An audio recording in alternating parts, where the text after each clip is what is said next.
Pues buenos días, entonces gracias por llegar y gracias al profesor Sánchez por la invitación. Y pues lo sabéis ya, creo que el profesor os contó muchas cosas y hoy podemos hablar de muchísimos temas, pero como tenemos poco tiempo, a las 4 tenemos que marcharnos. Vosotros me decís lo que queráis y si tenéis preguntas y podemos intercambiar ideas, ¿vale? Y pues el título de esta charla es La economía monetaria de producción y luego vamos a decir por qué, vamos a entender por qué de producción y de dónde llega sobre todo ese título.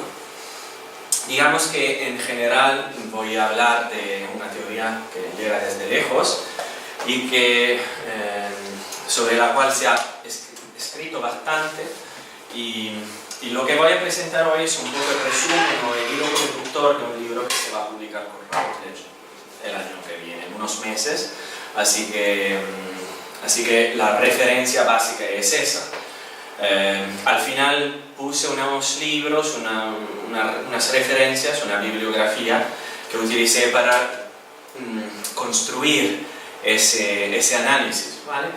Y digamos que lo que os explicó el profesor en las clases es, voy a intentar hacer un análisis de esos temas, un análisis analítico también de lo que el profesor os explicó.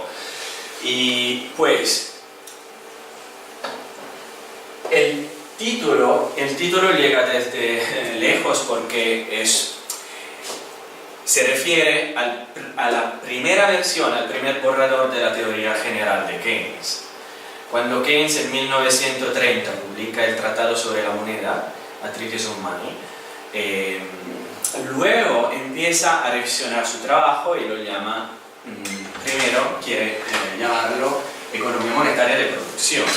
Luego con el tiempo va a cambiar el título y lo publica como, en 1936, publica el libro como La teoría general. Y bueno, lo que vamos a hablar hoy se refiere un poco a lo que hizo Keynes, pero también a desarrollos posteriores. Así que tenemos muchas referencias, mucho en común con la teoría de Keynes, pero por ejemplo también con la teoría de los clásicos.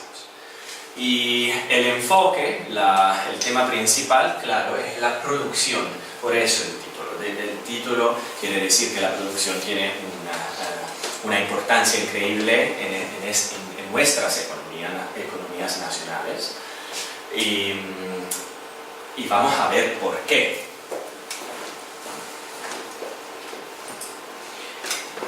Pues primero quiero que sepáis que la teoría de que vamos a hablar fue desarrollada por Bernard Schmitt. Bernard Schmitt era un economista francés que obtuvo un doctorado en París en los años 50 y que estudió en Inglaterra, en la Universidad de Cambridge, y con muchos economistas que hicieron la historia de las tradiciones keynesianas, como John Robinson, Dennis Robertson, Piero Sraffa y otros, aunque Schmitt siempre tuvo unas diferencias muy importantes con esos autores. Así que estamos hablando de una teoría que tiene 60 años o más, aunque todavía esa teoría requiere un análisis y una discusión más larga, grande de la que tiene. Y pues el hilo conductor es esto. Nosotros vamos a hablar del dinero bancario y de la economía real, porque hay una gran relación entre lo que es el dinero creado por los bancos y la producción, los bienes y los servicios. Vamos a hablar también de los bancos, especialmente a partir desde la revolución industrial, especialmente para entender la relación entre bancos comerciales y bancos centrales. Luego, si alcanzamos, y espero que sí, vamos a hablar también de las teorías del beneficio. Es un tema eso del beneficio de que no se habla desde hace mucho tiempo. En los años 50, 60, 70 sí que se hablaba mucho del beneficio y las teorías tan neoclásicas como como keynesianas sí que se enfrentaban y los economistas keynesianos neoclásicos sí que se enfrentaban y producían libros sobre ese tema, pero hoy en día no, se dejó. Es un tema muy complicado, muy conflictivo, especialmente si se habla de beneficio, como lo hacemos nosotros, a nivel macroeconómico, a nivel nacional, porque si queda claro que a nivel microeconómico el beneficio se da por lo que la empresa cobra menos los costes de producción, a nivel nacional eso no es cierto. Y luego es por eso, debido a eso, que vamos a ver la diferencia, la distinción entre lo que es el beneficio macro y lo que es el beneficio micro. Y claro, el beneficio, ¿por qué es importante? Porque es a través del beneficio que se puede invertir, que las empresas invierten el dinero, el beneficio, en bienes capitales, en maquinarios, por ejemplo, para producir más bienes y servicios, para ayudar al trabajo, para producir más y mejor.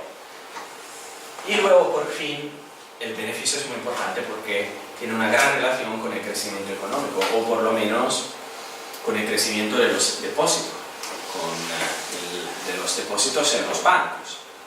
Vale. Entonces, si tenéis preguntas me lo decís, ¿vale? Y podemos hablar. A nivel histórico, ¿vosotros qué queráis que llegó primero, los bancos comerciales o los bancos centrales? ¿Cuáles? Comerciales, ¿verdad? Y los bancos centrales llegaron más tarde y de manera no uniforme. Porque, por ejemplo, sabemos que los bancos comerciales se desarrollaron muchísimo a partir, sobre todo, del siglo XIII, en que se desarrolló, digamos, la partida doble como un instrumento de contabilidad, y sobre todo a partir del siglo XVIII.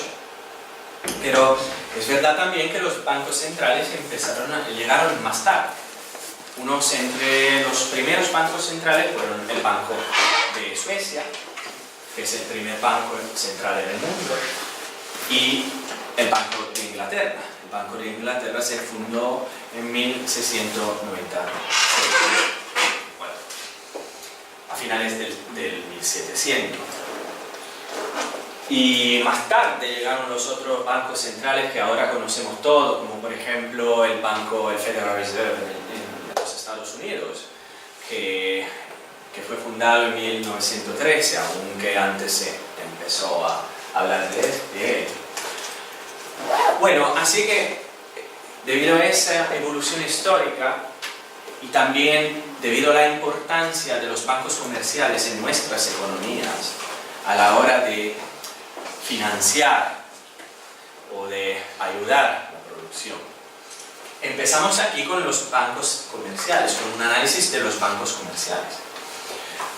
Hoy en día sabemos que la moneda tiene una naturaleza, o tendríamos que saber que la moneda tiene una naturaleza contable.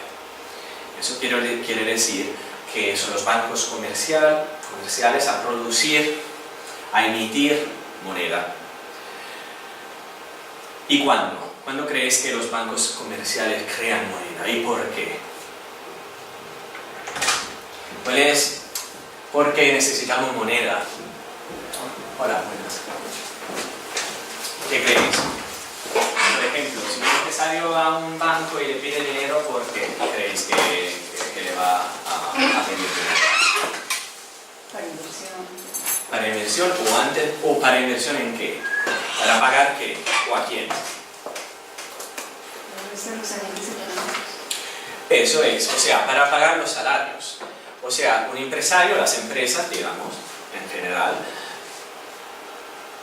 van a un banco comercial cualquiera y le piden la activación, por ejemplo, de una línea de crédito para pagar salarios a la totalidad de los trabajadores, como por ejemplo obreros, empresarios, managers, todo tipo de trabajadores, todos los que produzcan algo, que contribuyan a la producción, a producir productos y servicios, bienes y servicios.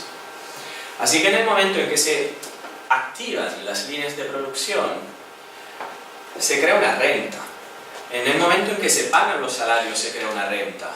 Se crea una renta que es positiva, que va a incrementar los depósitos en el sistema monetario nacional, o en este caso específico en los depósitos de nuestro banco comercial.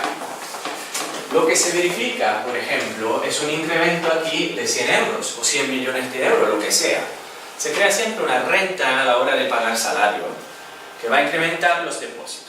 Pero hay una doble naturaleza de esta actividad, porque vemos que en los pasivos del banco nosotros tenemos depósitos que pertenecen a todos los que trabajan, a los salariados, obreros, empresarios, managers y otros, pero también creamos una deuda que es un activo para el banco, ¿vale? En el libro voy a hablar de un banco específico, pero bueno, solo es un ejemplo. Nosotros aquí podríamos tener el Santander en Madrid, que nos permite pagar salarios, ¿no? O sea que aquí tenemos la empresa, todas las empresas que tienen deudas hacia el banco. Y aquí tenemos todos los salariados. Si vosotros tenéis una cuenta bancaria, claro, para nosotros es un activo, sabemos que es un crédito que tenemos hacia el banco, pero nos tenemos que olvidarnos que detrás de esto, hay también unos préstamos que el banco hace de la nada. O sea que hay dos tipos de préstamos, digamos, generalmente. Un préstamo que es este tipo, del que nadie habla, pero es muy importante, que es un préstamo que permite la creación de una nueva renta, de salarios, digamos, ¿vale? Y hay otro tipo de préstamo que todo el mundo conoce, que es un préstamo ordinario, digamos, el préstamo que nosotros bancos tenemos en cada momento en que pedimos un préstamo a los bancos a partir de depósitos que ya existen. Si nosotros ahora vamos al Santander y pedimos un préstamo, unos préstamos para para uno de nosotros, el Santander con mucha probabilidad va a prestarnos dinero que ya está creado, una renta que ya está creada. Va a hacernos un préstamo a partir de depósitos que el banco ya tiene, que el Santander ya tiene. Pero aquí estamos hablando de otras cosas, de otro tipo de préstamo. Un préstamo que conduce a la creación de dinero y de una renta sobre todo. Y de hecho, si nosotros vamos a medir o a consultar, a ver, los balances de los bancos a nivel nacionales y vamos a ver la cantidad, digamos, o la suma de los depósitos en cada año, por ejemplo, si vamos a ver cuáles eran los depósitos a diciembre de 2016, a diciembre de 2017, o vamos a ver los depósitos que habrá dentro de poco tiempo en España, vamos a ver que los depósitos en los balances a nivel nacional varían mucho. Bueno, muchísimo, depende, pero varían.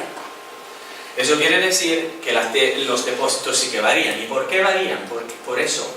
Porque siempre hay una creación de valor, hay una creación de renta en el sistema y también hay un cambio en el valor de esa renta. O sea, hay una creación de renta, como en el caso del pago de los salarios, pero hay también una disminución cuando, por ejemplo, los consumidores consuman su salario, su renta. Así como hay otro incremento cuando otra renta se crea. Eso es muy importante y es algo que hasta ahora se explica poco, muy poco en los textos, en los manuales. Y eso es muy importante. Entender por qué los depósitos en los bancos varían. A nivel nacional, por ejemplo. ¿Por qué el año pasado los depósitos totales en diciembre en España eran de X y ahora son más grandes o menores? Por eso. Eso solo es un ejemplo. Queda claro que al final nunca los depósitos se anulan, porque siempre a la mesa de creación de nueva renta, porque hay consumo, pero siempre hay también creación de nueva renta, así que varían, pero nunca se anulan. Pero si por si acaso nosotros vamos a crear renta de 100 y consumimos toda esa renta, los depósitos se anulan, se anularían. Y esto es un concepto fundamental. Pero, claro, esto es un ejemplo teórico, porque en la realidad las empresas también ganan. En este ejemplo nosotros vamos a entender que el beneficio es cero, porque por ejemplo los trabajadores ganan, consuman, adquieren todo el producto y ya, y todo se acaba. Las empresas no ganan nada en este ejemplo, pero en la realidad sí que lo hacen, así que hay que entender también cómo se forma el beneficio. Esto es muy importante. Pero primero hay que entender mucho más. Pues, por ejemplo, hay que entender que a veces pasa que ocurren muchas otras cosas. ¿Cuál es la actividad bancaria hoy, por ejemplo? ¿Cuál es la relación entre moneda y renta? ¿Cuál es la relación entre bancos comerciales y bancos centrales? Primero vamos a ver un ejemplo, por ejemplo. La contabilidad nos ayuda, pero digamos que el concepto, primero tenemos que entender el concepto, luego aplicarlo y verlo con la contabilidad, si por si acaso queremos. Yo lo hice porque, y todos nosotros lo hicimos, y me baso, bueno, en los libros y de los profesores con que trabajo, y Álvaro Ciuncini y Sergio Rossi, que eran alumnos, estudiantes, amigos también de Bernard Schmitt. Y bueno, es una historia bastante larga, pero al final lo que quiero decir y que queremos decir es que los bancos nunca tienen en tiempo real la idea de cuánto prestan. Eso quiere decir que en cada momento, si nosotros ahora vamos al Santander y pedimos un préstamo, el Santander, claro, al final nos concede un préstamo, sí. Tenemos un trabajo, por ejemplo. Si el Santander dice, vale, esta gente puede devolver el préstamo, puede pagarnos con intereses.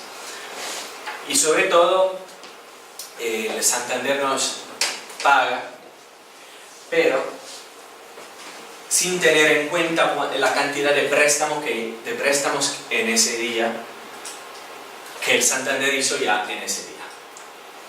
Porque no tiene un instrumento contable para saber exactamente cuántos son los préstamos que hizo hasta entonces, en ese día.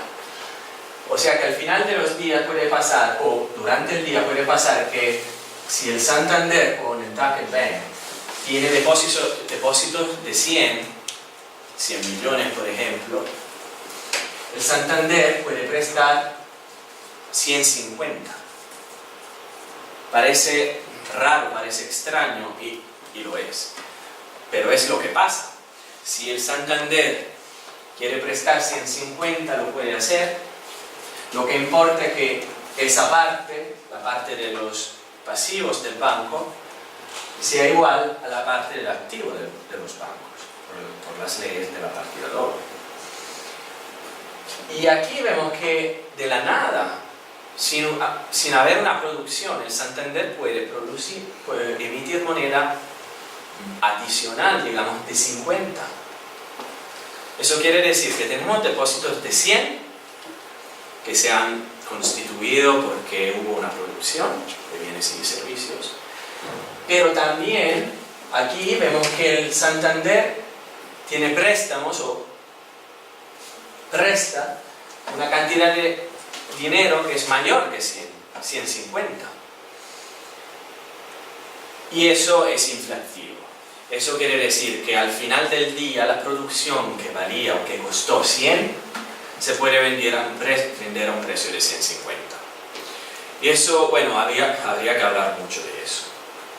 Pero por el mismo hecho de que los bancos crean moneda cuando pagan los salarios, también la pueden crear cuando emiten o prestan dinero. Así que nunca hay un conocimiento exacto de la cantidad de préstamo y puede pasar que se preste más que los depósitos. Y al final del día lo que costaba o costó o que tenía un valor de 100 se puede vender a un precio de 150 o la empresa, digamos, que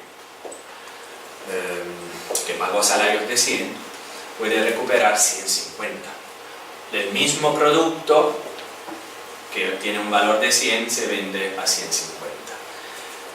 El poder adquisitivo de cada euro o de cada dólar en ese caso disminuye. Eso, bueno, es uno de los aspectos que me gustaría profundizar, digamos, pero queda un poco fuera del tema de hoy. Pero bueno, después podemos hablar de esto y ya. Y bueno, entonces, ¿qué creéis que es la función principal de los bancos centrales?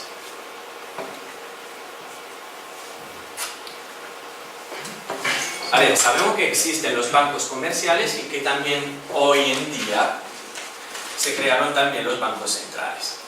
Mucho más tarde, mucho después, mucho tiempo y siglos después de la creación de los bancos comerciales. ¿Perdón? Prestamista de última instancia. Por ejemplo. Pero aún antes hay algo que no se dice nunca y que es muy muy importante de conocer, especialmente cuando se trata de estudiar las economías nacionales, pero tendríamos que profundizar ese aspecto también cuando vamos a estudiar la economía internacional y sobre todo los pagos entre países, entre bancos de países diferentes. Esto sí que es muy importante. Pero bueno, hoy tratamos solo la economía nacional. Así que vamos a ver el papel que juegan los bancos centrales en las economías nacionales, ¿no? Pues en el libro tenemos bastante historia, sobre todo en el caso de Inglaterra, del Banco de Inglaterra, y en el caso del Banco de Estados Unidos, el Federal Reserve. Y el Federal Reserve se creó en 1913, así como lo conocemos más o menos hoy.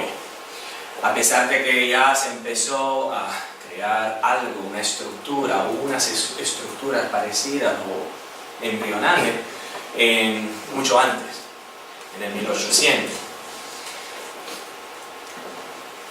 El Banco Central sí que ayudó y que sirvió para, como dice usted también, para intervenir a la hora de las crisis financieras o de las crisis económicas. Eso sí que los bancos centrales hoy en día sí que intervienen mucho también en ese sentido. Pero mucho antes nos hemos olvidado de una función muy muy importante.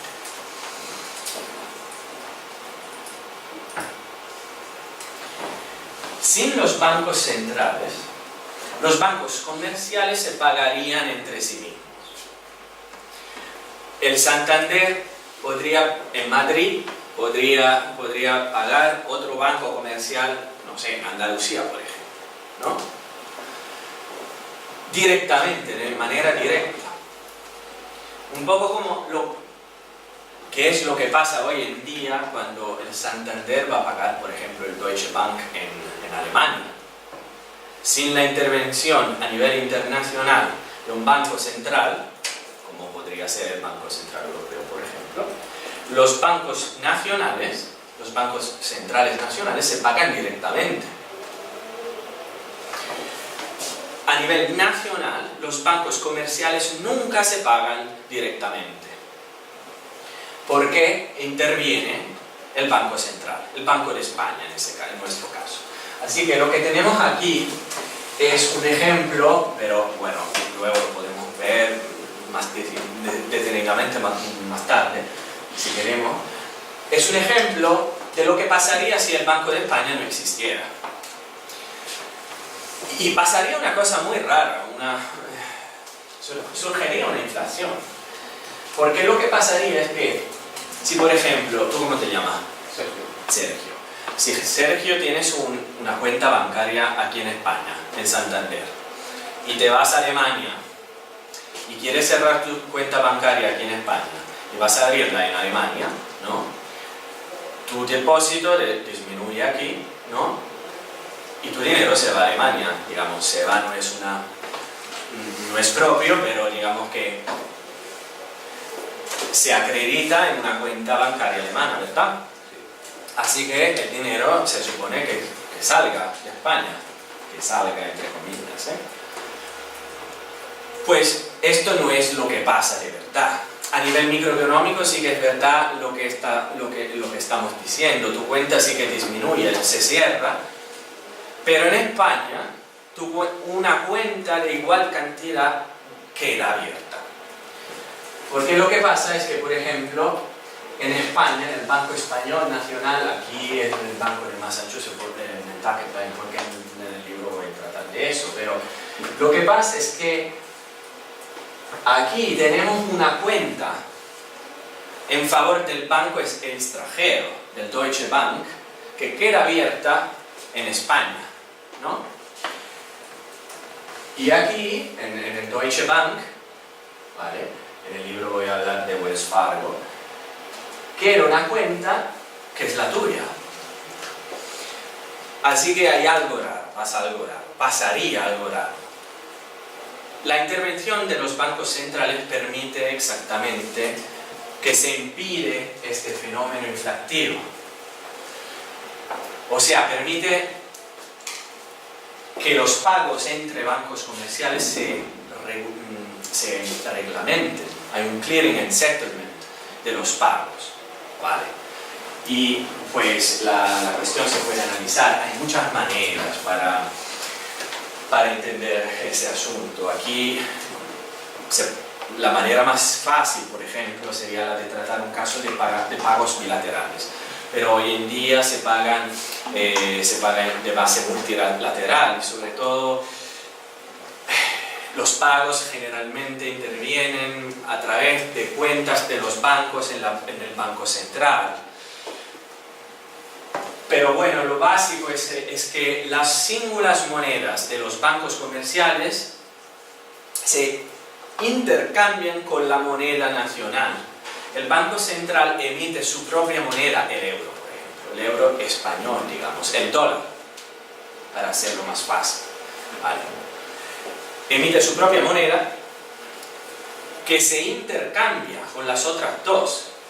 Y eso sí que permite la creación de que permite que en el mismo sistema monetario haya una misma moneda homogénea.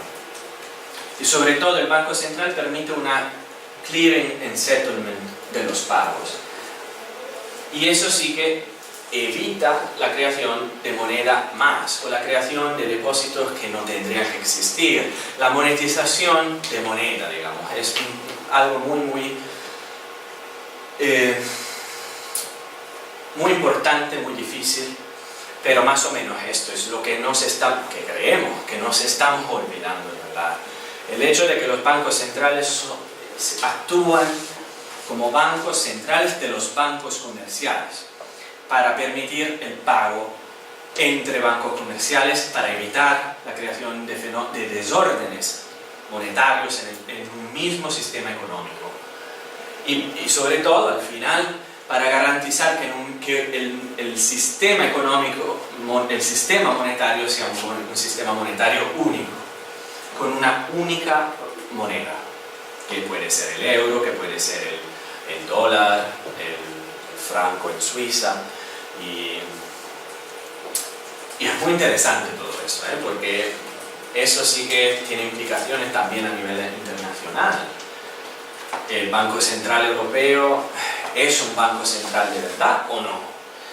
Esa sí que es una pregunta importante. Hoy no vamos a hablar de esas cosas, de esas cuestiones, pero sí que hay un debate muy importante en la Unión Europea y en el Banco Central Europeo, porque hay gente que dice, vamos a desarrollar más el Banco Central Europeo para que se convierta en un banco de verdad, en un banco central de verdad, con todos los poderes, todas las funciones que tienen todos los bancos centrales, como por ejemplo es el Banco Federal Reserve o como es el Banco de España. Le vamos a dar un poder, una estructura, unos softwares, para hacer esto, para reglamentar los pagos y para que los pagos internacionales entre bancos de naciones diferentes, de estados diferentes, sean efectivos, para que de verdad los pagos se hagan. Pero bueno, eso es muy rápido, yo voy, lo sé, son muchos temas, luego podemos hablar de muchas cosas, muchas cuestiones. Y si por si acaso os interesa, luego en la investigación que hacemos o en otros momentos podemos hablar del contante, por ejemplo, del currency in circulation, de las monedas, por ejemplo, la moneda en papel o en todos los medios físicos que la representen, que representen la moneda, o la moneda que está contabilizada en los bancos. Lo que vamos a hacer es a decir o a observar y a demostrar de manera contable también, pero no somos nosotros los únicos que lo hacen, porque hay mucha gente que dice, a ver, ¿qué pasa cuando vamos a emitir más moneda en circulación? ¿Qué pasa cuando vamos a retirarla del sistema a nivel contable? ¿Qué pasa? ¿No? ¿Sería posible, por ejemplo, qué creéis? ¿Sería posible un sistema económico sin monedas, sin papeles, moneda-papel? Sí. China ha introducido un sistema ¿Quién? que lo emite. China, por ejemplo. China, por ejemplo. En actividades que son de la calle, o sea, que una comida callejera puede ser comprada mediante un dispositivo diferente del papel moneda. Exacto. A ver, nosotros hoy en día sabemos que podemos ir a cualquier bar. ¿Cuántas veces? ¿Quién va a Starbucks, por ejemplo? Paga con el móvil. O nosotros, cuando estamos en la casa, en nuestras casas, vamos a pagar online, ¿no? Nosotros es como si nos intercambiáramos con los banqueros. Es que, claro, pasamos por la banca, porque al final nosotros, en lugar de ir a la banca y pagar en efectivo, pagamos con nuestra cuenta bancaria online, ¿no? Es todo electrónico. Suecia, por ejemplo, el caso sueco es muy importante porque el Banco Central sueco, y no es el más tonto, porque es el primer que se fundó y es el que otorga el premio Nobel por la economía, se ha puesto el objetivo de quitar todo el efectivo del país en muy pocos años. Ahora el efectivo en Suecia es muy bajo, es muy poco la cantidad de efectivo en circulación. Pero yo no soy contra el efectivo, no soy en favor. Aquí queremos solo decir que si lo retiramos o si lo introducimos, no pasa nada. A nivel técnico, nuestras economías son contables, es moneda bancaria, es moneda de banco. Así que todo lo que pasa, pues, que haya contante o no, a nivel macro, a nivel técnico, es igual, es lo mismo. Luego, claro, si quitas el contante, impides muchas actividades ilegales, eso sí, pero ya eso, aquí entramos en otra esfera, en otros asuntos más políticos, más jurídicos, más éticos, ¿no?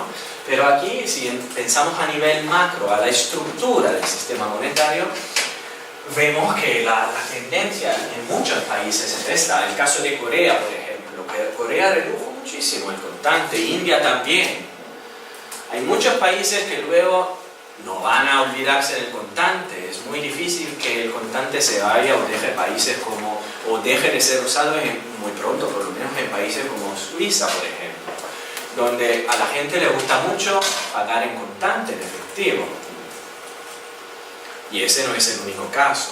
Si vemos, por ejemplo, aquí lo que pasó en Estados Unidos, y estos son los datos del Federal Reserve de San Francisco, lo que pasa es que, lo vemos, aquí hay las transacciones en los porcentajes por cada tipo de instrumento de pago, ¿no? Y aquí hay el valor, los porcentajes en valor de los pagos, ¿no? Y lo que vemos y que queda claro es que el contante se va a usar menos en el tiempo. Sigue siendo muy importante, pero se va siempre usando menos. Y se sustituye el uso del contante en términos de valor sobre todo, con otros tipos de pagos, de instrumentos de pagos, que son, por ejemplo, tarjetas de deuda o de crédito o pagos online, todo lo que es electrónico, ¿no? Y eso va a confirmar un poco lo que se puede ver contablemente o lo que estamos diciendo, ¿no? Es muy importante, muy interesante también, y aquí hay que debatir mucho, pero nosotros vamos a creer eso. Y bueno, y llegamos entonces al beneficio. El beneficio es muy importante porque claro, es una de las rentas, tipologías que se estudiaron más en el pasado y que no acabamos de entender bien. Por ejemplo, nosotros sabemos que es el beneficio de cada empresa. ¿Cómo lo definís vosotros? ¿Qué es el beneficio? La diferencia entre el ingreso y el ingreso. Es entre el ingreso, la diferencia entre el ingreso y... Ingreso. Los gastos. Eso es. Sí, sí, eso es. Y estamos de acuerdo. A nivel microeconómico, a nivel de cada empresa, sí, es así. Pero, ¿qué pasa, por ejemplo, a nivel nacional? ¿Es lo mismo? Y bueno, esa es una pregunta que, claro, no somos novillos. No somos los primeros que se pusieron esta pregunta. En el pasado sí que los economistas empezaron a hablar y a chocar entre ellos y a luchar y a debatir, y salió de todo de ahí. Y es muy interesante, pero hasta ahora no tenemos una teoría única del beneficio a nivel macroeconómico, a nivel nacional. ¿Qué es? ¿Qué naturaleza tiene? ¿De qué va todo eso, no? Los clásicos fueron las primeras personas que empezaron a tratar de manera sistemática sobre el beneficio, a tratar del beneficio. Esa es una... como si vais a leer libros de Pasinetti, de Galbraith, vais a ver que en el pasado, y de muchas otras personas,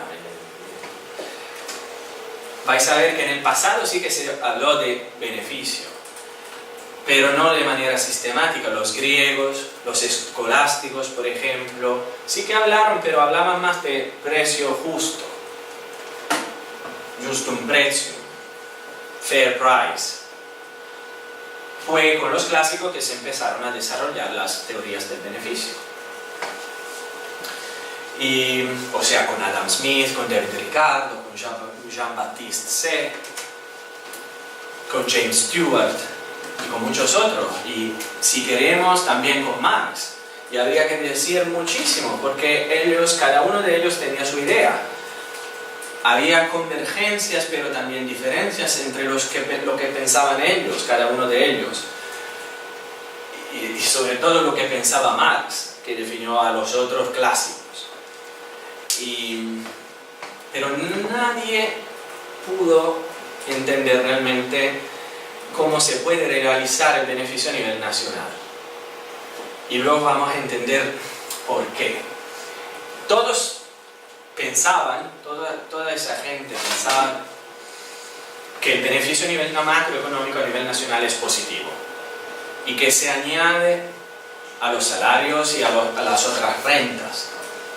Aunque Ricardo, por ejemplo, pensaba que la renta sea la renta de la tierra, por ejemplo, sea una renta de distribución que llega de los salarios, de los beneficios. O sea que Ricardo pensaba que la renta nacional se da por salarios más beneficio. Pero bueno, más o menos, si hablamos generalmente, todos pensaban que el beneficio nacional a nivel macroeconómico es positivo y que se añade a los salarios. Y luego hubo una revolución. Hubo muchos motivos históricos, revoluciones de pensamiento, Marx, para lo que surgiera la economía neoclásica, la economía de Barras. Con Barras todo cambia, porque Barras dice, los clásicos pensaban que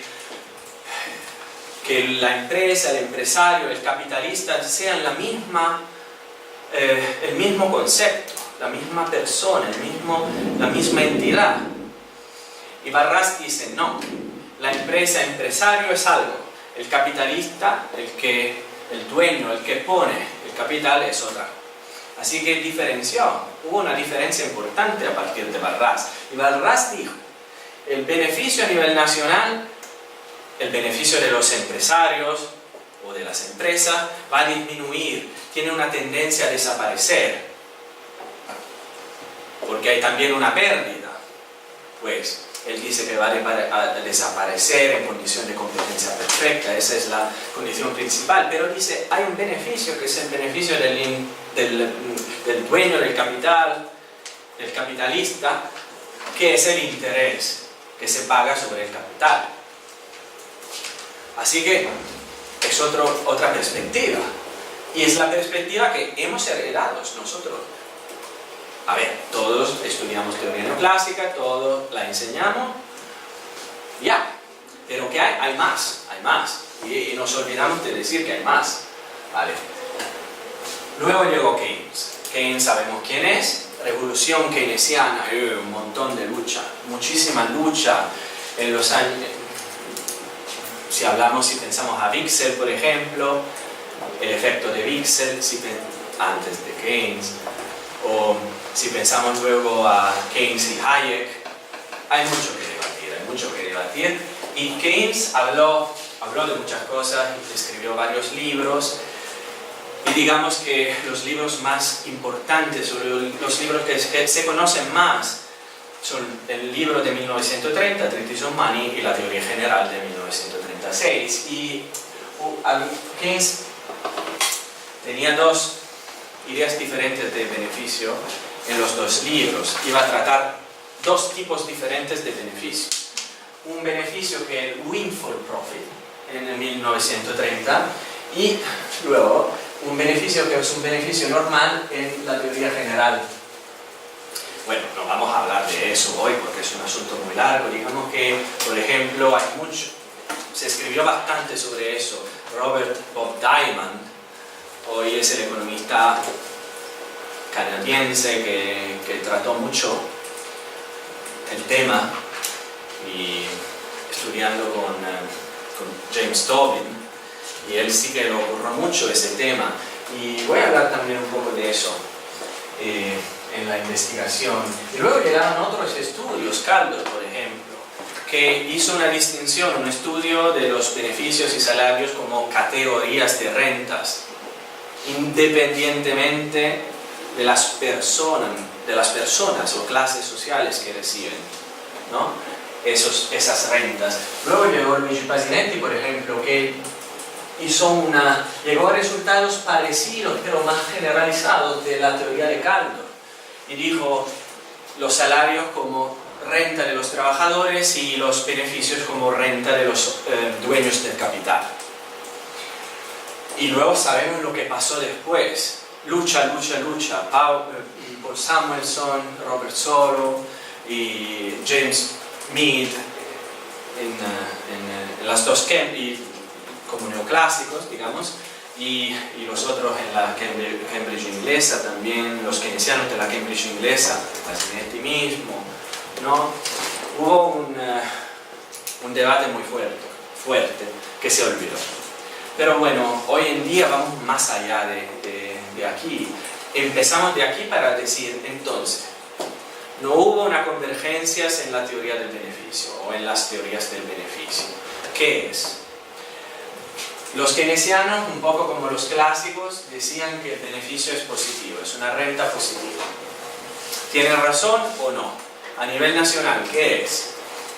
Pues el problema principal que tenemos que enfrentar es que si, por ejemplo, en un sistema nacional pagamos salarios o existen depósitos, que es lo mismo, tener salarios o depósitos de 100 millones o 100 billones, por ejemplo, de euros, ¿no? Si las empresas piden 125 billones, las empresas no pueden realizar un beneficio de 25 billones. Si te doy 10 euros, 100 euros,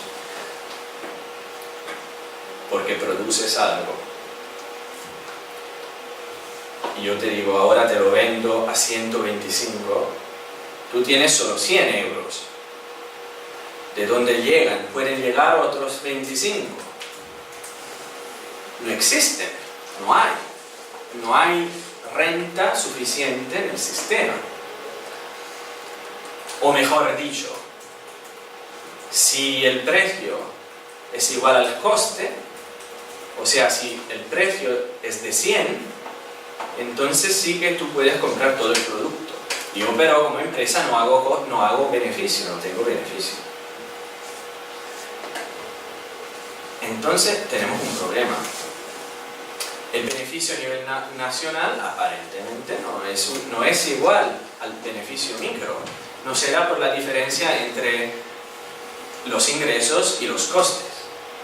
Esto sí que es muy importante, es un tema muy largo. Marx y los otros ya lo sabían, lo entendían, y Marx introdujo, por ejemplo, la idea de fuerza-trabajo, pero no llegó a explicar lo que pasó y se perdió un poco. Hay que rechazar la idea de Marx, porque Marx pudo explicar la existencia de los bienes físicos, del beneficio físico, del beneficio como bienes y servicios físicos que en las manos de las empresas, pero no pudo explicar cómo ese beneficio físico se puede vender. Y hay un libro de Schmidt y Cencini de los años 70 que lo explica muy bien, pero no es el único. El problema del beneficio en Marx. Pues, entonces, ¿cómo lo podemos explicar? Si recibimos salarios de 100 euros, de 100 billones o de 1000 euros, lo que sea, nosotros aquí, ¿cómo podemos aquí dar a la empresa, pagar a la empresa más? 125, por ejemplo. Hay muchos post-keynesianos, por ejemplo, que hablaron del tema. Hay muchos. Louis-Philippe Rochon escribió un artículo en 2009 en que habló de varias tipologías de varios estudios, digamos, en que se hipotizaron mucho, se hicieron muchas hipótesis, como por ejemplo el sector extranjero, el Estado, el comercio exterior y el Estado, la deuda, el endeudamiento de las empresas o el préstamo de los beneficios, o Marc Lavoie, por ejemplo, introdujo la idea de modelos con la inversión. Hay muchísimos trabajos que están muy avanzados y que sí que hablan mucho de ese tema, pero si nosotros no queremos tratar, o si nosotros como empresa no queremos ir al banco, o los trabajadores no van al banco para pedir préstamos, o si no existe el sector extranjero, ¿qué es? ¿Qué pasa? O sea, nosotros cuando queremos comprar algo no vamos a pedirle dinero al banco. Generalmente nosotros ganamos porque producimos algo, porque trabajamos y gastamos nuestro dinero. Así que la intuición muy fuerte y muy profunda. ¿Qué tal si hablamos de distribución de lo que existe? A ver, entonces tenemos que hacer un ejemplo. Si por ejemplo pagamos, y es el ejemplo más clásico que vais a encontrar cuando vais a leer de estas cosas, y de aquí hice en el trabajo todo un análisis empírico hasta llegar al crecimiento económico, un análisis analítico, perdón. Si nosotros, por ejemplo, pagamos 100 euros o 100 billones de euros en la economía nacional, ¿vale?, para producir, por ejemplo, 10 mesas, ¿no?, o lo que sea, lo que queráis. ¿Cuál es el valor de cada mesa?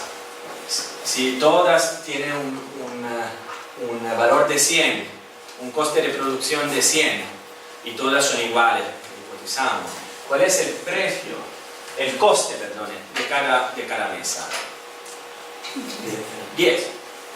Cada mesa, 10 euros, ¿no? Ahora, si la empresa nos las vende a un precio de coste, entonces ¿qué pasa? Que nosotros podemos comprarlas todas, porque 10 por 10 es 100, así que podemos, a un precio de 10 podemos comprar todas las mesas porque tenemos una posibilidad de gasto de 100 euros, ¿no? De 100 billones de euros. Pero ¿qué pasa si el precio, ¿vale? El precio total, 100, ¿no? Compramos todo, ¿no?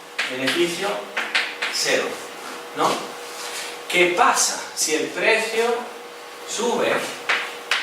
Si la empresa quiere hacer un beneficio y el precio sube a 125 euros. ¿Cuál es el precio individual de cada mesa? 12,5. 12,5 euros. Vale.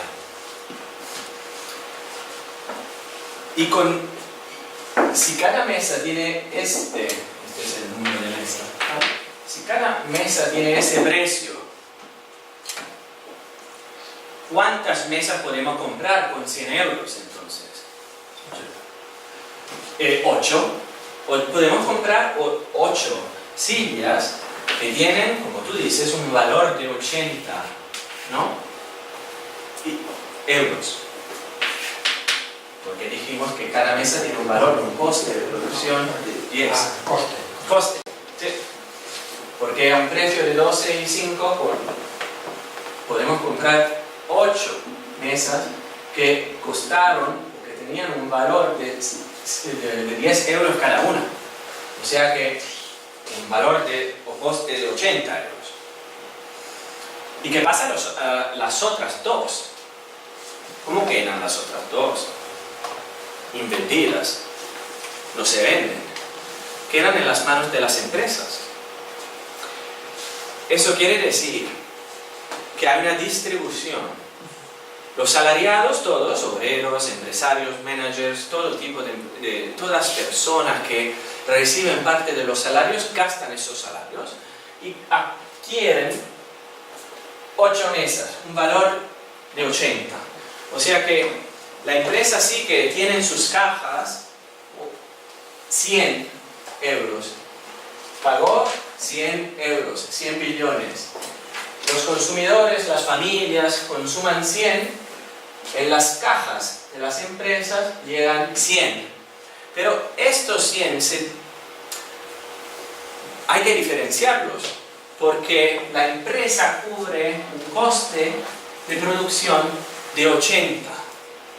La empresa se queda con dinero de 20, con un beneficio monetario de 20 y un beneficio físico de 2 mesas, que tienen un valor de 20. Ese es un ejemplo que hay que interiorizar mucho, porque llega muy lejos, pero de verdad muy lejos. Y necesitamos mucho tiempo y habría que debatir mucho, que intercambiar, porque de verdad toda la idea, todas las bases de la economía monetaria y de la formación de beneficio se pueden entender bien a partir de ese ejemplo. Porque sin que intervenga el Estado, sin que intervenga el sector exterior, sin que haya préstamos por bancos, ¿no? Cuando los consumidores, las familias gastan los salarios, la renta salarial, se forma, y cuando obviamente el precio es más alto que los costes productivos, se forma una distribución, hay una distribución de la riqueza que ya existía. Esos 100 se distribuyen así, 80 cubren los costes, son los costes de producción que la empresa recupera, que cobre, y 20 es el valor monetario del beneficio físico que se queda en vendido, que se queda en las manos de las empresas. Realmente ese beneficio no es que se quede, si queremos ir un poco más allá, ese beneficio no es que se quede en vendido. ¿Quién lo compra? ¿Quién lo puede comprar? ¿Quién tiene el poder nominal, el poder monetario para adquirirlo? La empresa. La empresa, si quiere, puede devolver ese 20 al banco, cubrir todos los costes y quedarse con bienes, productos de 20. Si por si acaso esas 2 meses queman en los depósitos de las empresas, no pasa nada. Eso no es, nadie lo quiere, pero no pasa nada, porque a nivel económico, a nivel monetario, la empresa sí que tiene el dinero para cubrir los costes de esas mesas y devolver el dinero al banco. Es un concepto bastante difícil de entender, porque aquí no estamos pensando en términos microeconómicos, o sea, no es el beneficio microeconómico del que estamos acostumbrados a hacer, a pensar, ¿no? Es otro tipo, estamos hablando de distribución y consumo.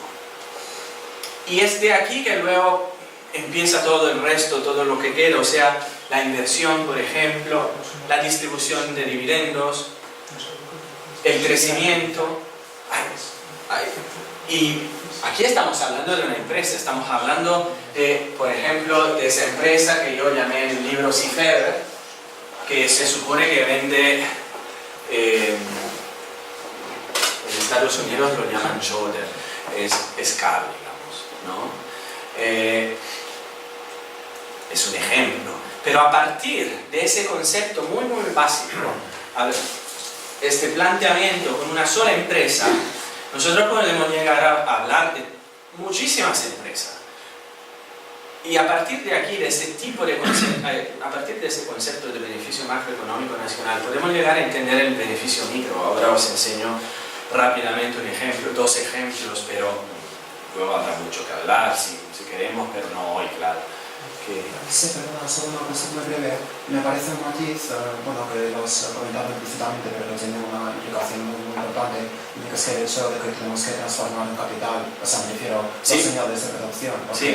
claro, es que es muy importante, o sea, me refiero, porque si lo dejamos tal, será una especie de capital muerto. Eso Entonces, ¿por qué las empresas quieren beneficios?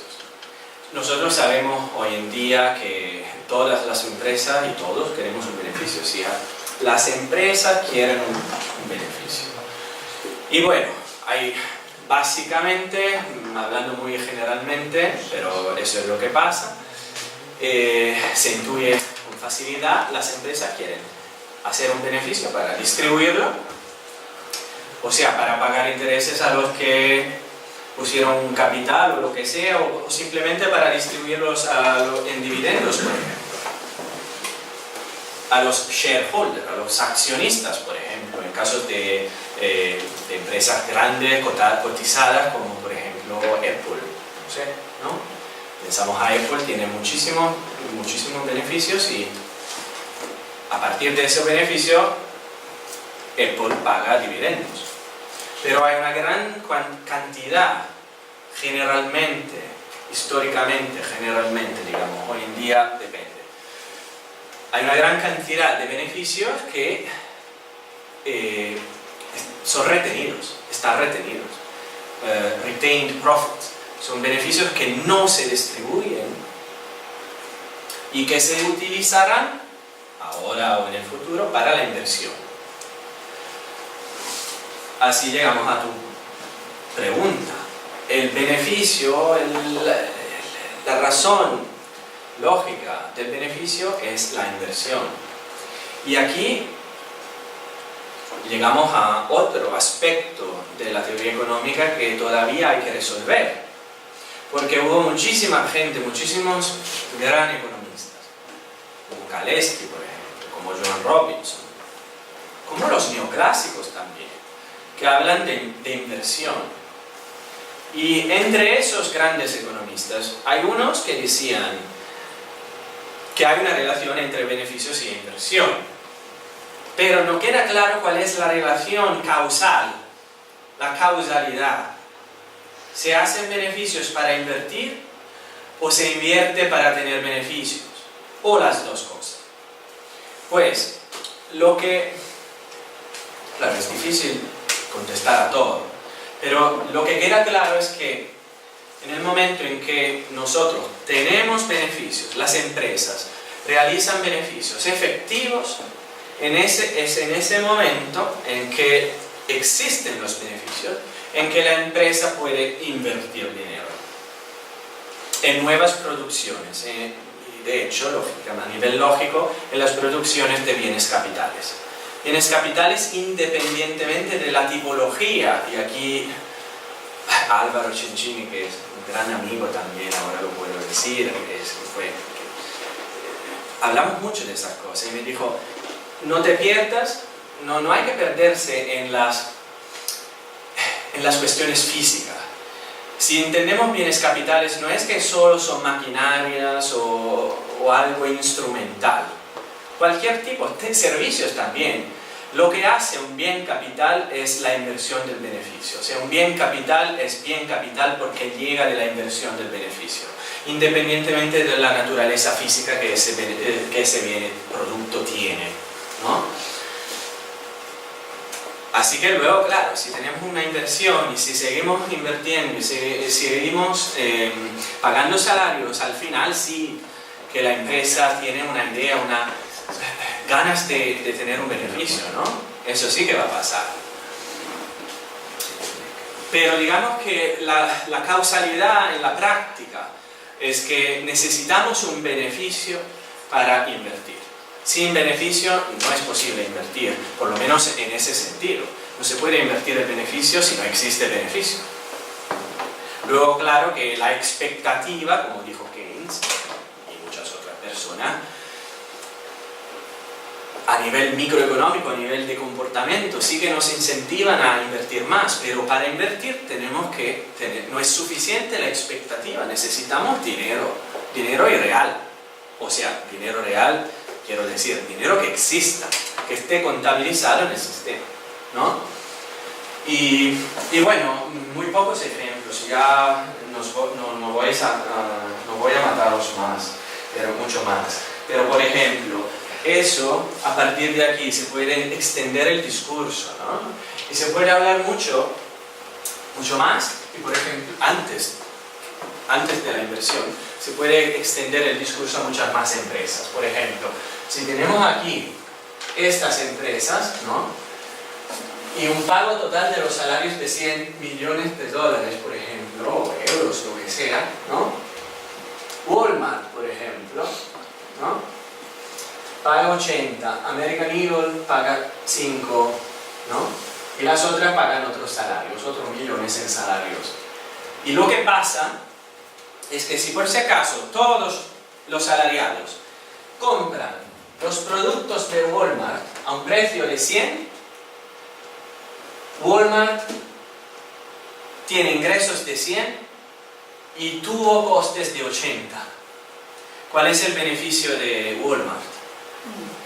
Es 20. 100 menos 20. El beneficio de esa singular empresa es 20. Ingresos menos beneficios. ¿No? Normal. La realidad. Pero conceptualmente, si nosotros consideramos todas las empresas, los costes totales eran de 100.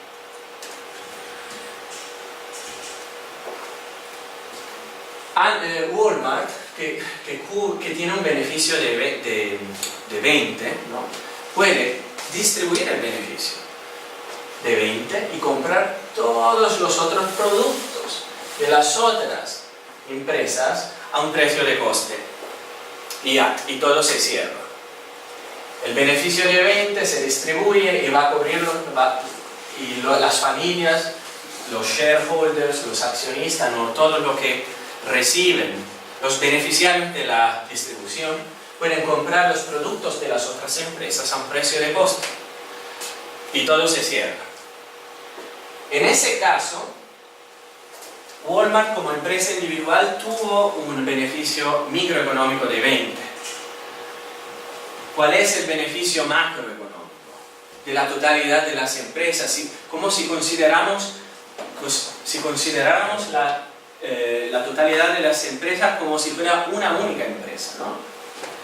Costes totales 100, como en el ejemplo de antes, igual, para dejarlo más fácil, más simple. Costes totales 100. Para que haya un beneficio de 20, el precio total de todos los productos tendría que ser 125. Si consideramos las empresas como el conjunto, en su conjunto, para que se realice un beneficio de 20, un beneficio macroeconómico de 20, que en este caso corresponde al beneficio microeconómico de esa empresa, ¿no? El precio sería de 125. O sea que hay que distinguir entre lo que es micro y lo que es macro. Y hay una diferencia conceptual.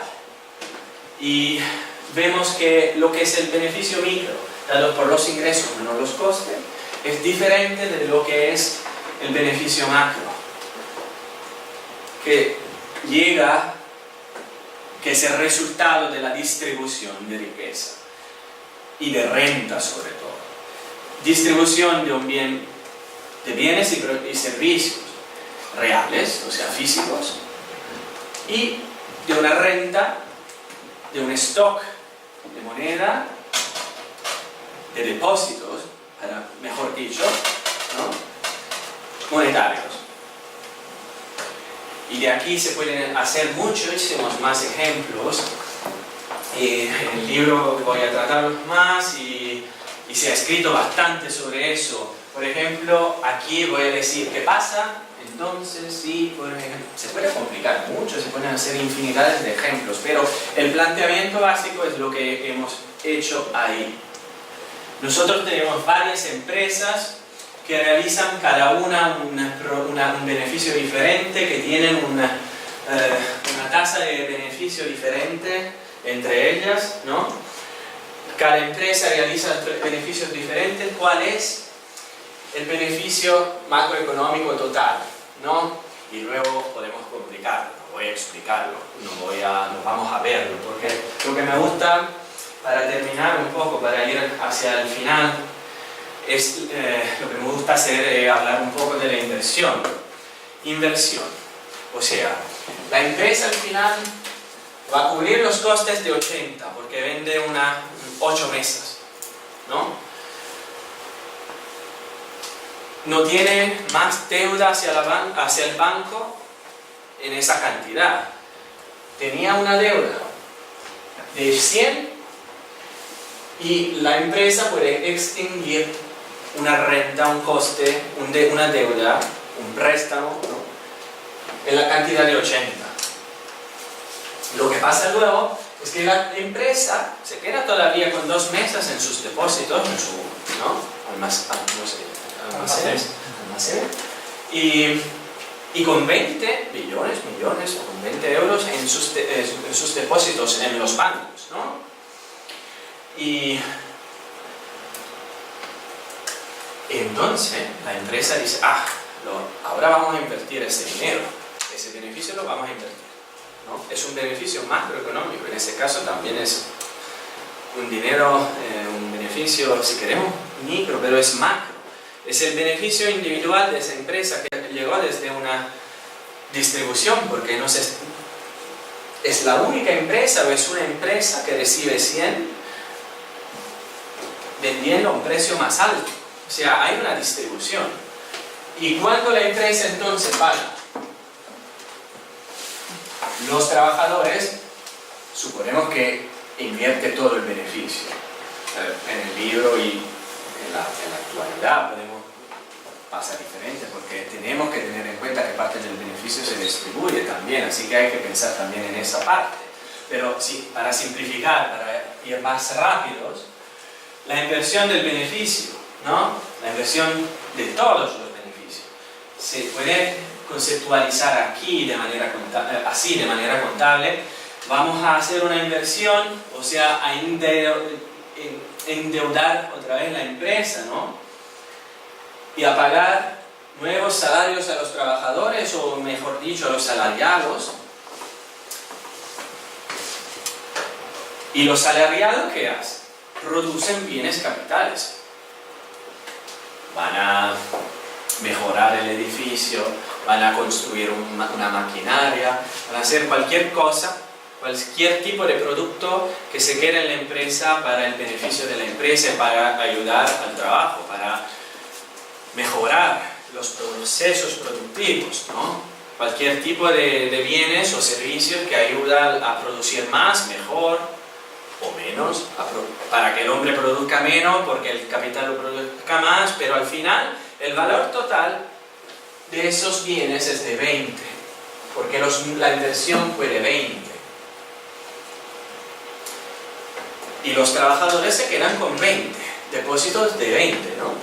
Y lo que pasa es muy importante, porque para cerrarlo todo, ahora hicimos, tenemos 2 mesas, los trabajadores sí que tienen 20 y el precio y el coste de las mesas, de las 2 mesas era de 20.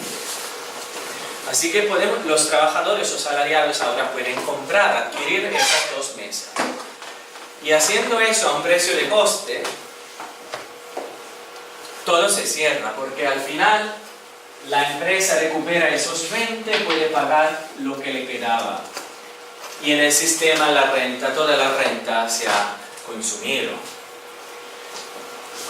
A través de la inversión lo que pasa es que siempre, cuando se invierte de beneficio, hoy en día se paga renta a partir de depósitos que sí ya existían, depósitos de las empresas, esos 20 de aquí. Y eso, luego tenemos una parte muy importante de policy. Todo esto nos llega a una parte normativa muy importante, en la que estamos trabajando a nivel práctico, a nivel de software. Es algo muy importante eso. Pero hoy no podemos hablar de eso. Hay que tener una contabilidad del capital también. Y es muy importante a la hora, sobre todo, de saber cuánto los bancos pueden prestar. Pero, para que no nos enrollemos mucho, no nos liemos mucho. Lo que pasa es que si vendemos todo el producto a través de esos depósitos, las 2 mesas, ¿no?, a un precio de coste, la empresa recupera todo el dinero y puede devolver toda la deuda que tenía hacia el banco. Y la empresa se queda con un bien capital, un bien instrumental en sus manos. Pero bueno, eso habría que elaborar mucho eso. Habría que hablar mucho, que pensarlo y para interiorizarlo y para entender bien lo que llega después, lo que es el crecimiento y lo que es la policy, la política monetaria. Nosotros hablamos de política monetaria, o sea, de policy, pero porque pensamos en una reforma de tipo estructural, en una reforma de tipo contable, o sea, un software nuevo, como todos los software que utilizan los bancos, ¿no? Simple, que nos ayude a tener una contabilidad de la moneda que se emite para pagar los salarios, por ejemplo, aunque la moneda siempre se emite y se destruye, digamos, siempre se acredita y siempre es una deuda también.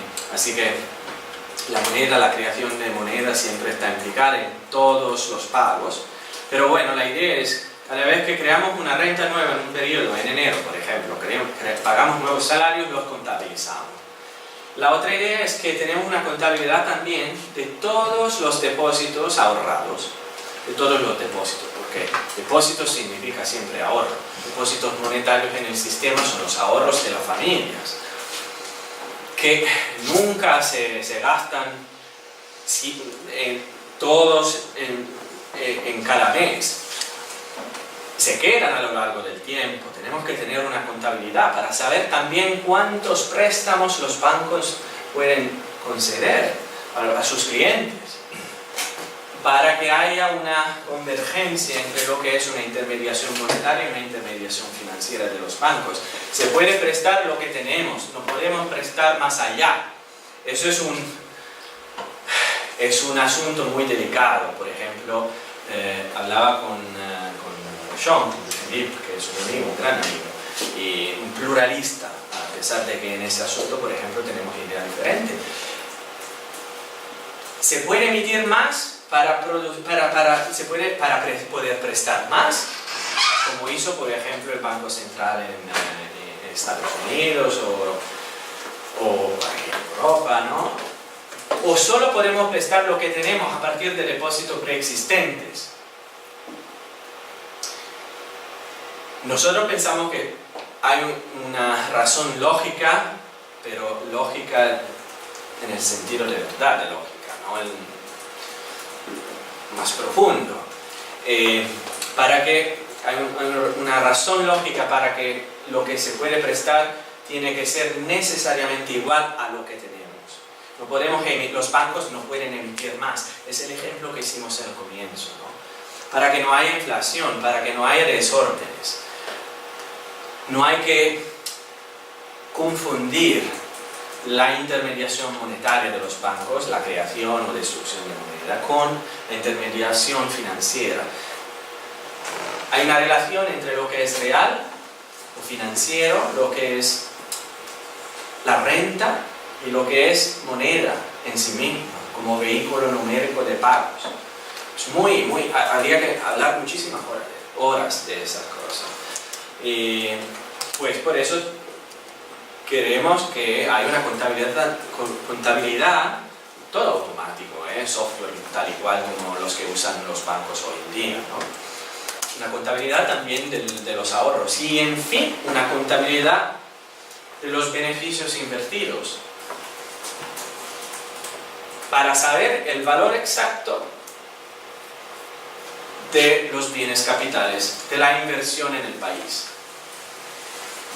Los agentes hagan lo que quieran, como sigan haciendo beneficios más que quieran, se ocupen, claro, de una equa distribución ética de la renta, de todo lo que sea a nivel micro, a nivel político, social, todo lo que sea ético. Los agentes hagan todo lo que quieran, pero tenemos que contabilizar mejor. El objetivo es el de prestar de manera correcta y evitar desórdenes. Luego, Bernard Schmitt llegó más allá. Habló de crisis, propuso análisis diferentes de esas en periodos. Él propuso también un análisis en sectores y un periodo único. Yo nunca creí realmente en los genios, en las personas con genialidad, pero sí es verdad que cuando empecé a hablar de estas cosas, y empecé a tener dudas, porque al final me convencí o más que convencer, al final siempre iba en su favor y decía, pues ese hombre tenía razón. Porque cada vez más que lo razonas, y ahora llevo haciendo estas cosas, llevo 9 años haciéndolas, me doy cuenta que probablemente las genialidades existen, los genios existen. Pero bueno, esas son consideraciones personales. Y como claro, tengo mucho en consideración otros autores, los grandes economistas del pasado, y habría que hablar mucho de ellos, y si llegamos a estos análisis hay que agradecer también a los otros. Y bueno, y aquí nosotros decimos, para terminar, vendemos esas 2 mesas de un valor de 20 a un precio de coste para que todo se cierre, para cerrar el análisis. Pero pero en la realidad, cada vez que la empresa tiene algo en sus almacenes, quiere venderlo y sacar un beneficio. Así que esas 2 mesas con un valor de 20 no se venderá a un precio de 20, pero más, ¿no? Y se genera otra vez lo que se ha generado aquí. Se genera otro beneficio. A partir de este pago de salarios se genera otro beneficio. Y ahora, aquí sí que termina la parte, digamos, vale, ahora termino. Así que termina la parte, digamos, más de observación, más generalizada, de teoría general, y empieza lo que puede ser un poco un modelo, pero es un modelo a partir de esas cosas. Así que voy a repetir generalmente, así simple, el proceso que se ha generado aquí, la primera vez, en el primer periodo. Si esas mesas, por ejemplo, las vendemos a un precio de 25, las mesas tenían un valor de 20, y la vendemos a un precio de 25, se genera un nuevo beneficio, es una nueva distribución. En el sistema hay depósitos de 20, los vendemos a 25. La empresa no va a ganar 25. Así como antes, la empresa no cobraba, no tenía ingresos de 125 cuando en los depósitos en el sistema había 100. Ahora hay depósitos de 20, la empresa no va a cobrar 25. Va a cobrar 4. Porque si vendemos algo de 20 a un precio de 25, ¿no? Hay una nueva distribución de esos bienes y productos, las dos mesas, ¿no? Y claro, el ejemplo ya es más difícil, es más complicado, porque no vendemos 2 mesas, vendemos 1,6 y la empresa hace tiene un beneficio, saca un beneficio de 4, ¿no? O sea, en los almacenes se quedan 0,4 mesas. Es bastante complicado porque lo estamos analizando muy rápidamente, pero bueno, sí, pues esto lo voy a saltar, pero eso sí que es importante, es la conclusión de todo, ¿no? Lo que pasa es que hay una progresión geométrica. Tenemos salarios iniciales de 100, como lo hemos visto, una formación de beneficio de 20, y aquí se acababa, si vendemos a un precio de coste. Pero si hacemos esto, que vendemos las 2 mesas a un precio de 25, otra distribución, otro beneficio de 4. Y podemos seguir en este planteamiento hacia el infinito, infinitas veces. Lo que ocurre es que tenemos una progresión geométrica, y usted lo sabe mejor que nosotros todos,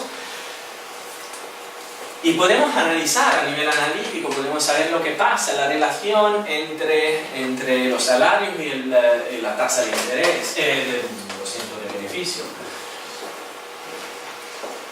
Si suponemos que, y al final, para concluir lo que pasa, si suponemos, por ejemplo, que en cada sistema, como pasa hoy, cada mes pagamos salarios de 100 y cada mes producimos, se saca un beneficio. Y cada mes se sacan nuevos beneficios a partir de los salarios que se pagaron en el mes anterior. Al final nos damos cuenta de una cosa muy importante.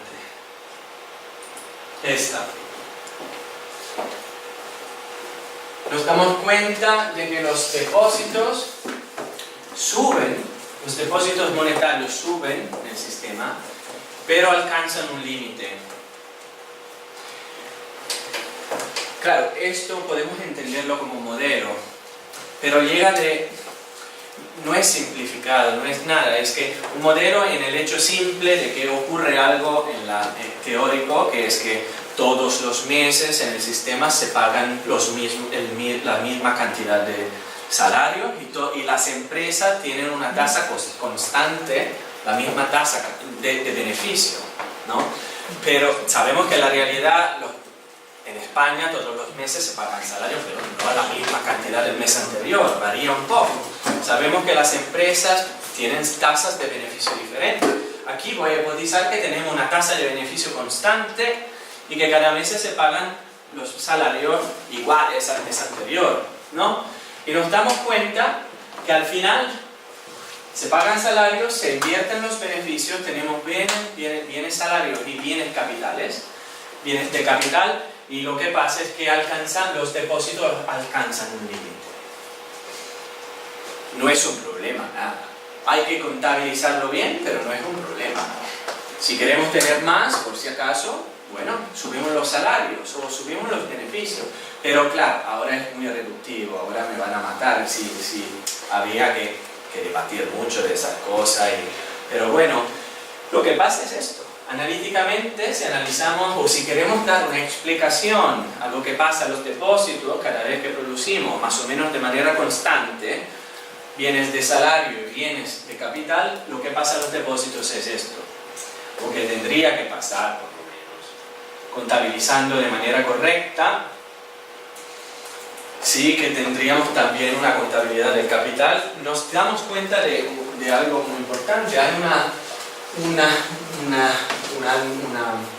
evolución que se puede sintetizar. Si queremos saber, por ejemplo, de aquí termino, cuánto es el valor o cuántos son los depósitos después de 4 meses, o de 5, o de 1000, hay una formulita muy potente, que es esta. Si sabemos los depósitos iniciales, y queremos saber cuál es la cantidad de depósitos monetarios después de X periodos, o en un periodo particular, y si sabemos cuál es la tasa en promedio, la tasa de beneficio en promedio en la economía, esta es la fórmula. Y ya nos damos cuenta de que después de pocos periodos, muy pocos meses, ya los depósitos alcanzan su límite. Y la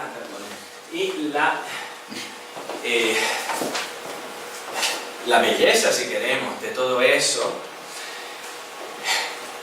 es que, y hay que entenderla bien, es que el valor total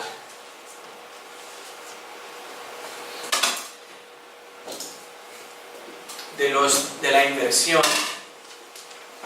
si suponemos ese ejemplo básico del que hablamos, producción inicial de 100 y una inversión y creación de beneficios a lo largo del tiempo, no es aquí, es otra cosa. El valor total de la inversión a lo largo del tiempo en infinitos periodos es de 25. Esta es una cuestión matemática, pero detrás de la cuestión matemática hay una cuestión de identidad, una cuestión lógica muy importante, muy profunda. Pagamos salarios iniciales de 100 para producir 100. Y seguimos invirtiendo los beneficios de la empresa o de las empresas en el conjunto. Al final tenemos bienes salariales iniciales de 100 y un valor de bienes de capital total a lo largo del infinito de 25, lo que era el precio inicial de los bienes salarios. Habíamos dicho, 10 mesas con un valor de 100 las vendemos a un precio de 125. Nunca sacaremos 25 en beneficio, sacamos 20, porque hay una distribución. Luego la invertimos y seguimos así hacia el infinito. Nos damos cuenta de que el valor total de la producción es de 125. No es nada microeconómico. No se puede decir que claro que 125 porque el precio inicial era de 100. No. Es mucho más profundo. Y además que aquí estamos tratando y hipotizando que la inversión se invierte en todos los beneficios. En el libro también, en la investigación, se verá que en realidad los beneficios se distribuyen, así que la síntesis es diferente, hay que incluir los ahorros sobre los salarios, los ahorros sobre los beneficios. Esto es un ejemplo, pero para empezar a encajar, a entender bien lo que pasa, el proceso, el planteamiento teórico detrás. Y detrás de eso hay algo muy clásico. Cuando Adam Smith decía que el precio de los productos incorpora los salarios y los beneficios. No sé, y no creo que Adam Smith entendiera eso, pero es en esa época que los clásicos se empezó a hablar de esas cosas, que hay detrás de los precios de los productos. Los bienes salariales, los bienes capitales, salarios y beneficios. Hay leyes muy profundas detrás que son de identidad y de lógica. Muy lógica en el sentido más profundo, más aristotélico si queremos. Y aquí esto es un truco, pero potente y no es simplemente un modelo para entender eso, de los precios y del valor, ¿no? Que es una de las cuestiones fundamentales de la teoría económica, los fundamentos, ¿no? Hay que volver ahí a hablar de esas cosas. Y Bernard Schmitt y los economistas que con él o que le ayudaron o que siempre soportaron sus ideas, aunque la pensaran diferentemente, de manera diferente, hay que agradecerlos todos. Y ya, la última slide y ya terminé, es que por fin, al final, lo que pasa, para entender bien el valor total del Producto Nacional, bienes y servicios, hay que ver esta. Llegamos a esa fórmula. El producto total, el valor del producto total en el sistema, bienes y servicios, bienes salariales y bienes de capital, no es bajo este planteamiento, pero si este planteamiento está correcto, es también la realidad, no es bien salarios más beneficios, profits, sino es salarios, wages, más los salarios invertidos. Una parte de los beneficios invertidos. Una parte de los beneficios se distribuyen, una parte se invierte. Así que la parte que se distribuye sirve a cubrir los costes de producción de los bienes salariales. La parte que se invierte sirve a producir un nuevo valor, que es el valor de los bienes capitales. Así que llegamos a una conclusión muy importante, un poco diferente también de la que, por ejemplo, a la que llegó Keynes, por ejemplo, que es que ellos decían, o en la visión normal, tradicional, aquí tenemos que el producto, el valor del producto son los salarios más el beneficio, más los profits. Hay que entender bien que el valor se da por el valor de los bienes salariales más el valor de los bienes de capital, o sea, los beneficios invertidos. Y ese planteamiento vale igualmente que hablamos de dos periodos o de infinitos, de más producciones o de una única, de bienes salariales y una única de beneficio. Ya, no hay más. Y pues en el libro utilicé muchas referencias y claramente pues la primera es el libro en sí mismo y no llevo el título, se va a publicar en unos meses. Las otras son Ceccini, Claro y Schmitt, y muy pocas, pero en el libro como 20 hojas de bibliografía, así que hay mucho que leer, mucho que entender. Emma Rothschild, la mujer de Amartya Sen, que es una profesora de historia muy importante, para entender bien lo que era la revolución industrial también, junto con Vera Zamagni, que habla mucho de la revolución industrial. Entonces para entender bien la teoría también a veces hay que soportarse con la historia económica y con la historia del pensamiento. Pero las ideas son las que dominan todo y la lógica es la que está detrás de toda esta teoría. Y pues, no sé, habría que hablar de muchísimas otras cosas. Gracias. Si queréis,